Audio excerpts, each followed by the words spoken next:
Everyone, welcome back. Today we're just going to do some preview homework problems from 9.4.3. There really isn't anything too super crucial from this lesson that I want you guys to do. So that's why we're just going to jump straight into the homework today. Okay. So if you look at the homework for tonight, because I'm going to do the homework problems from CPM, our homework tonight is actually going to be your closure problems. That's going to be due on Friday. So you're going to do 9-120 through 9-131. But for 9.4.3, technically we're just going to jump straight into 9-114. Okay, so this is a good set of problems because there are quite a few diverse type of problems that we're going to practice today. So you can just, you don't have to watch this video if you don't want to. No, you should watch this video. But if you want to do all of these homework problems first and then come back and watch the video, then that would be great as well. Okay. So let's just jump right into it. 9-114. While setting up a mathematical sentence to solve a problem, Paulina and Aaliyah came up with the equations below. Since the equations did not look alike, the girls turned to you for help. Question A says, are these equations equivalent? That is, are they going to be the same? How are you going to know? So to answer that, we just have to determine if they're the exact same equations or not, right? So for Paulina and Aaliyah's equation, you can, I would probably just put them both in slope-intercept form. And if they're the exact same equations, then you'll find out if they're going to be the exact same lines or not. And then part B says to find another equation that is equivalent to both of these. How do you find your equation? So at this point, if you haven't done so, attempt the problems, pause the video, and come back when you're done. Alright, so you should have two equations in slope-intercept form like I have in red and purple there. You see that they both are identical equations after you simplify it and solve for y. So question B says find another equivalent equation. So what I did was I just took that purple equation and brought it down, and I'm just going to multiply it by any number. I'll choose 3. So if I were to multiply 3, again I'm going to distribute it to everything inside the parentheses. So 3y equals negative 6x plus 9. There you go. That is another equivalent equation. All right, let's move on. Sorry there, technical glitch. Let's move on to the next problem. 9-115. The town you live in has decided to limit the amount of trash thrown out each month. Your town, which has 3,280 homes, has asked each household to keep track of how many pounds of trash they produce during a month. In addition, the town council has found that the other sources of trash, such as local businesses, combine to create 1,500 pounds of trash each month. If the town has a goal of creating less than 50,000 pounds of trash, how much trash should a household be limited to? Write an inequality for this situation and solve it. Okay, so I want you guys to reread through this if you need to. Take a look at what's important in the text there. Highlight or underline what stands out to you, and you want to set up an inequality to solve this. Okay, so pause the video, come back when you're done. Alright, you should have gotten something like this here. So I highlighted the important numbers in the text, and then I underlined the important words. We've got, let me change this here. We've got 3,280 homes. If there are 3,280 homes, we need to ask ourselves, well, how much does each home, how much trash do they get to use? Well, so we have to let X represent the pounds of trash here. So there's 3,280 homes times the pounds of trash that they have, which is X, plus it says the businesses combine to create 1,500. So it doesn't say it's 1,500 pounds per business. It says all of the other businesses create 1,500 pounds each month. So that's why we're just going to add 1,500, and it's less than, so we're going to use a less than inequality, 50,000. Then we solve for X. You find out that X is less than 14.8 pounds. So a household should be limited to 14.8 pounds or less than that. I rounded it up. It was like 14.7 something, 76, or I can't remember. Let's go to the next problem. 1-16. It says solve the following inequalities and then graph it on a number line. Okay, so notice it says number line, not a coordinate plane. So you're just going to graph the x-axis, which is the number line, just going left to right. Okay, so this should be a pretty straightforward problem. Again, pause the video, come back, and you'll see the answers. All right, here are your results. For A, if you guys are solving this like the way I solved it, you're probably going to get this. 5 is less than m. And you might have a graph where you're going to your left.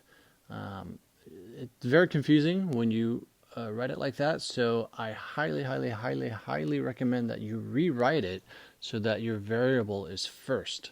So now it reads m is greater than 5, and there's your graph right above it. Okay. Otherwise, your graph might go to the left, and you're going to get the wrong answer. Let's look at problem B in purple. After I added 1 on both sides, multiply the reciprocal of 1/3 to cancel out the 1/3. So the reciprocal of 1/3 is obviously 3/1. And I get x is less than or equal to -6, and the graph is in purple right above it. Let's move on to C. I distribute on both sides. Combine like terms, simplify, get x is greater than 7. And then problem D in green, you're going to combine the two k's on the right, then you're going to try to isolate your k's. You end up subtracting 2 k's on both sides, and therefore you have no more variables. You have 5 is less than a -2. So that there's no solution, because a solution is something that you can plug in for your variable that would make this equation true. You don't even have a variable here. Okay. All right, let's move on to the next one. 9-17 says solve the quadratic equation below twice, once using the quadratic formula and then the other time by using completing the square. Which way was easier? Okay, it's very good practice. You guys should still know how to complete the square, still know how to or use a quadratic formula. Hopefully you guys still remember. So let's pause the video. When you come back, we'll discuss the answers. All right, here are the two methods. The left side is obviously the quadratic formula. You notice that the equation that's given is not in standard form, so all I had to do is add 4 on both sides to put it in standard form. So this one was a nice, clean, simple answer. We only have one answer because when you get the square root of 0, there's no plus or minus 0. It's just there's no such thing as a positive or a negative 0, right? Either way, you're subtracting 0. 10 minus 0 or plus 0 is still 10. Divided by 2, your answer is 5. So that way it was nice and quick. The other method, by completing the square, gets us obviously the same result, but I found it to be a bit more tedious, especially once you got to that purple part where I had added b over 2 squared to both sides, and basically I didn't even have to do that. I could have just added 4 on both sides initially, and I've got that same equation on the left side. It factors into x minus 5 quantity squared equals 0, then you square root both sides, get x minus 5 equals 0, then x equals 5, right? And I hope you guys would agree with me that the quadratic formula is easier. All right, let's move on to 1-18. It says read the following problem, then decide which system can represent this situation. And the situation is this. The length of a rectangle is 4 units longer than twice its width. If the area is 126 square units, find the length and width. I like these type of problems because you kind of just gotta read it one part at a time and try to make sense out of it. So go ahead and pause the video, Come back when you think you got it. Okay, so if you look at the prompt here, I underline and circle what stood out to me. Okay, the first sentence says the length of the rectangle is 4 longer than twice the width. Twice the width is 2 times the width. So 2 times the width is right there, and it's 4 longer, so we're going to add 4, and it equals the length, right? So far it looks like it could be B. Not going to be C, because that doesn't represent the situation. It's not going to be A, but it could also be D, because it's the same thing. It's length equals twice the width, and it's 4 longer. The second part is where it'll give you a clearer answer. So the area is 126 units. Well, how do you find area? It's length times width, right? So length times width, or in this case, width times length, equals 126. So there's your answer. The other one, question B, is adding, so it's definitely not going to be that. All right, almost done here. Last problem. 1-19 is the fun one. Goes back to exponential equations, and you guys really got to practice your exponential equations. So we've got 3 different situations here. This is a checkpoint problem. It's kind of a big deal. You're going to write exponential equations to represent and answer each one of these. So there's going to be 3 of these, okay? Again, if you want to attempt one at a time, go for it. Or attempt all 3, go for it. Pause the video, come back, and we shall discuss. Alright, so before we jump into this, just want to remind you what exponential form looks like. It's going to be y equals ab to the x power. Y is your output, a is your initial value, b is your multiplier, and x is your input. Right. So for problem A, if the cost of a loaf of bread is now $2.75 and it's increasing by 5% per year, what's it going to cost 10 years from now? So A is your starting point of $2.75.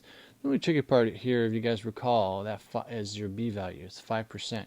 And because it's growing, it's increasing, you're going to have to put it above 1, above a whole number of 1, right? So it's going to be 1.05%. 5%. That's going to be your multiplier. So in your equation, it's going to be y equals 2.75 times 1.05 to the 10th power, because 10th is the number of years. That's your input. And that's your equation. Your answer should be about 4.48. So how much will it cost 10 years from now? About $4.48. Let's look at question B. All right, so same question B. Your A value is 42,000. The tricky part, once again, is that if it's decreasing by 25%, well, what's remaining? What's remaining is going to be 75%. So to write 75% as a decimal is 0.75. And, of course, your population in 5 years, that's going to be your x value. That's why I write that. It's your x value. So you're going to substitute that in for x. And your answer should be about 9,967. Okay, it's going to be a decimal, but you can't have part of a person, not unless you severed some limbs. All right, we're going to do part C now. Pause the video and come back, see what you get. Okay, so far this is what I've set up. I'm using a system of equations to solve this because I have 2 x and y values. Because the stock in the year 2000 was worth $25. In the year 2000 is our starting point, so that's going to be 0 for x, and it was worth $25. In the year 2010, it was 10 years later, so 10 years has gone by, so that's my new x value is 10, and then my y value is now, it's going to be worth $60. So putting both equations into exponential form, you would get this. 60 equals ab to the 10th, and then 25 equals ab to the 0. Well, you know ab to the 0 is already going to be 1, right? So essentially you've got what a equals right there. So I can go ahead and substitute it into that. Now solve it over here. 60 equals 25b to the 10th. Divide both sides by 25, and I'm going to get 2.4 equals b to the 10th. So at this point, you've got to do the inverse of that 10th power. And as you recall, the opposite of the 10th power is going to be the 10th root. 10th root. Okay, so we now have b all by itself, and the 10th root of 2.4. Well, some of you guys might be struggling on how to find this on a calculator, right? Because maybe you can't do a 10th root on whatever calculator you have. But you could do, if you want to think about what's another way of writing the 10th root. Well, how would I convert that to an exponent, right? So remember the alley-ooping the ball into the radical, if you guys recall that. In that unit, I had, if that's in the denominator, or if that's going to be the root, that's actually going to be the denominator now, right? So it's 2.1 or 2.4 to the first over 10. So you can put that in your calculator, 2.4, and then to the 1/10th power, and you should get about 1.09.